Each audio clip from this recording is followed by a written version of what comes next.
En el corazón de un barrio antiguo, donde las casas se aferraban unas a otras como secretos compartidos y las calles empedradas parecían retener los ecos de generaciones pasadas, un cambio sutil pero profundo comenzó a gestarse. No fue un evento ruidoso, ni una llegada anunciada con bombos y platillos. Fue el silencio. El silencio que precedió la aparición de Serapina. Ella no llegó con el estruendo de una mudanza común, con camiones y el ajetreo de obreros, sino con la quietud de una flor que brota en la noche, casi imperceptible al principio, pero con una presencia que pronto lo consumiría todo. Su casa, antes una ruina olvidada, una estructura decrépita y cubierta de hiedra que los vecinos evitaban incluso con la mirada, comenzó a transformarse bajo su toque. Era una metamorfosis lenta, casi orgánica.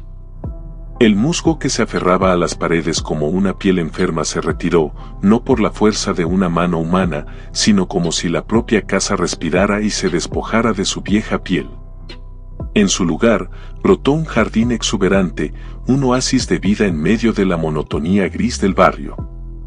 Estaba lleno de flores de colores imposibles, tonalidades que desafiaban la paleta de la naturaleza, y un aroma dulce, casi narcótico, que flotaba en el aire al atardecer, envolviendo las calles con una fragancia embriagadora que algunos encontraban seductora y otros, inquietante. Serapina era una mujer de una belleza etérea, casi irreal. Su piel era pálida como la porcelana antigua, sus labios de un carmesí profundo y sus ojos, sus ojos. Eran pozos de un verde tan oscuro que parecían contener la profundidad de un lago oculto en la noche y una sabiduría ancestral que desmentía su aparente juventud. Su sonrisa era un enigma, rara vez alcanzaba sus ojos, y cuando lo hacía, era como un destello fugaz en la oscuridad.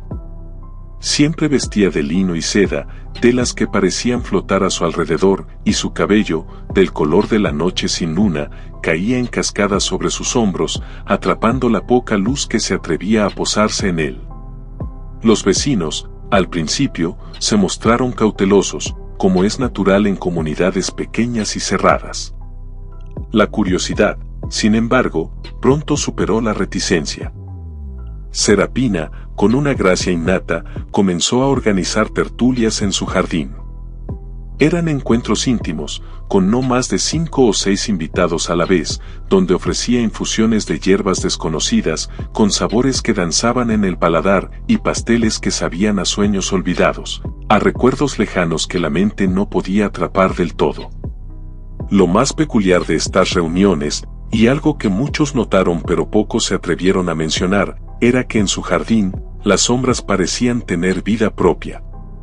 Danzaban y susurraban incluso en la luz más brillante del día, moviéndose con una voluntad propia, como si fueran entidades invisibles que solo se manifestaban en la periferia de la visión.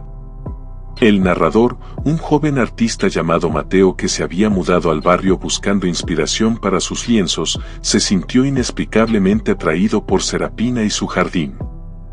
Era una atracción que iba más allá de lo estético, era una fuerza magnética, una curiosidad que rozaba la obsesión. Se convirtió en un asiduo de sus tertulias, observando cada detalle, cada gesto, cada palabra de Serapina. Fue él quien notó las sutiles rarezas que otros pasaban por alto o ignoraban por cortesía. Serapina nunca hablaba de su pasado, de dónde venía o cómo había adquirido su vasta fortuna. Sus respuestas eran evasivas, envueltas en un velo de misterio que, lejos de disuadir, solo aumentaba la intriga. Y sus conocimientos sobre la vida de los vecinos eran inquietantemente precisos, sabía de sus pequeños dramas, sus secretos mejor guardados, sus alegrías y sus penas, como si hubiera vivido entre ellos toda su vida. Además, Serapina tenía una regla inquebrantable, una única prohibición que pronunciaba con una voz suave pero firme, que no dejaba lugar a dudas. Nadie debía acercarse al antiguo pozo cubierto de musgo en el centro del jardín. Es un lugar de descanso, decía con una sonrisa enigmática, un punto de quietud. Y no debe ser perturbado. La tapa del pozo, una losa de piedra pesada y cubierta de un musgo espeso, parecía sellar un secreto aún más profundo que los que Serapina guardaba. Con el tiempo, una serie de extraños incidentes comenzaron a plagar el barrio, tejiendo una red de desgracias que, para la mente supersticiosa, no podía ser una simple coincidencia. Las desgracias parecían caer, con una precisión escalofriante, sobre aquellos que habían expresado celos, desconfianza o, peor aún, desprecio hacia Serapina. Era como si el jardín mismo tuviera oídos, y las sombras, una memoria. Don Ricardo, el tendero del barrio, un hombre gruñón y desconfiado que siempre murmuraba sobre la extraña forma en que las flores de Serapina nunca se marchitaban, incluso en el calor más sofocante del verano, fue el primero en sentir el peso de la mala suerte. De la noche a la mañana, su negocio, que había sido el sustento de su familia por generaciones, se encontró inexplicablemente vacío de clientes. Sus productos, antes frescos y apetitosos, se pudrían en los estantes con una rapidez antinatural, como si una plaga invisible los consumiera desde dentro. Sus ahorros se esfumaron en una serie de malas inversiones, y su salud, antes robusta, comenzó a deteriorarse rápidamente.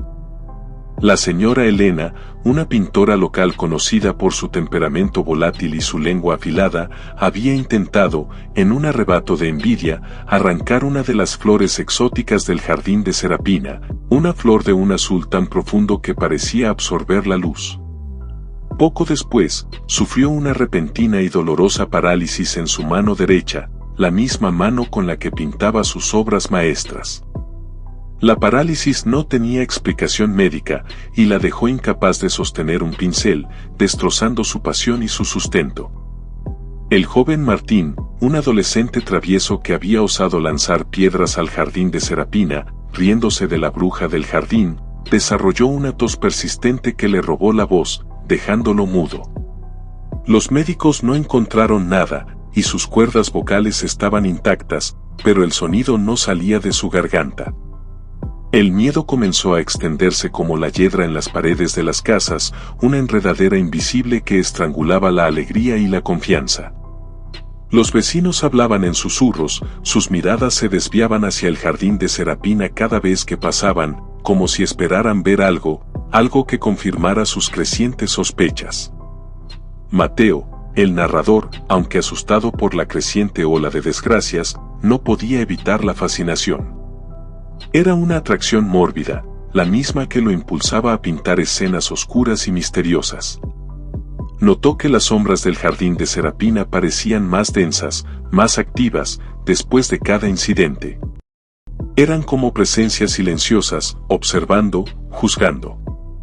Escuchaba susurros en el viento que parecían llevar nombres de vecinos, nombres que pronto se convertirían en víctimas. Las flores, antes solo hermosas, ahora parecían vibrar con una energía extraña, sus pétalos brillando con una luz tenue y antinatural en la oscuridad. Las pesadillas se volvieron una constante para Mateo, una tortura nocturna que le robaba el sueño y lo dejaba exhausto. Soñaba con el jardín de Serapina, pero en sus sueños, las flores eran extrañas, con pétalos que parecían piel humana y tallos que se retorcían como venas palpitantes. El aire era pesado, denso, con el mismo aroma narcótico del jardín, pero ahora mezclado con un hedor a tierra húmeda y algo más, algo putrefacto. Siempre terminaba frente al pozo, el mismo pozo prohibido, escuchando un goteo constante y un coro de voces ahogadas que venían de sus profundidades, un lamento perpetuo que le helaba la sangre.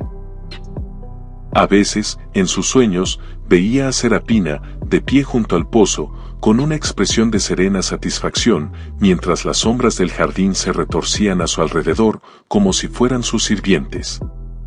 Una tarde, mientras Serapina se ausentaba para recolectar esencias en el bosque cercano, una excusa que siempre utilizaba para sus prolongadas desapariciones, la curiosidad de Mateo superó su miedo. Era una fuerza irresistible, una necesidad de saber, de desvelar el misterio que lo consumía. Se deslizó en el jardín, el aire pesado con el aroma de las flores y los susurros de las sombras, que ahora parecían más fuertes, más insistentes, como si lo animaran a seguir adelante. Se acercó al pozo prohibido, su corazón latiendo como un tambor desbocado en su pecho. La tapa de musgo no estaba cerrada con llave, solo era pesada, como si la propia tierra se resistiera a revelar sus secretos. Con un esfuerzo sobrehumano, la movió, el sonido del roce de la piedra contra la tierra resonando en el silencio del jardín. Lo que vio dentro no eran solo sombras, ni agua estancada.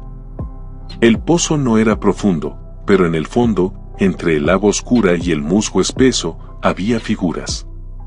De raíces y tierra, intrincadamente formadas, como si hubieran brotado de la misma tierra del jardín. Cada una tenía una flor exótica, de los mismos colores imposibles que las del jardín, brotando de su pecho, pulsando con una luz tenue. Y en cada figura, una pequeña, delicada aguja de plata estaba clavada en un punto específico, como si fueran alfileres en un mapa de dolor. Mateo las reconoció al instante, con un escalofrío que le recorrió la espina dorsal. Allí estaba la figura de don Ricardo, con una aguja de plata clavada en su mano, la misma mano que había manipulado el dinero de su negocio. La figura de la señora Elena, con una aguja en su garganta, sellando su voz. Y la de Martín, con la aguja en sus ojos, condenándolo a la oscuridad. Cada figura era una representación macabra de las desgracias que habían caído sobre sus víctimas.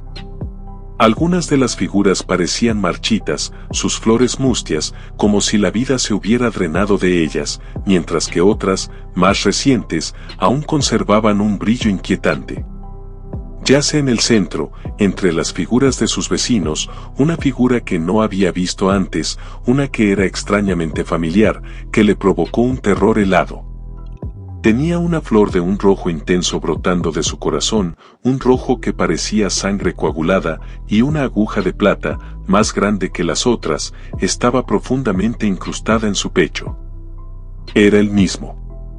Una réplica perfecta, con sus rasgos, su postura, incluso la pequeña cicatriz sobre su ceja. En ese instante, Serapina apareció a su lado, tan silenciosa como una sombra, su voz suave como el susurro de las hojas en el viento, pero con una autoridad que le heló la sangre. Algunas almas, dijo, su mirada fija en la figura de Mateo en el pozo, son como malas hierbas en un jardín. Consumen los nutrientes, asfixian a las flores sanas. Deben ser podadas para que las demás puedan florecer, para que el equilibrio se mantenga.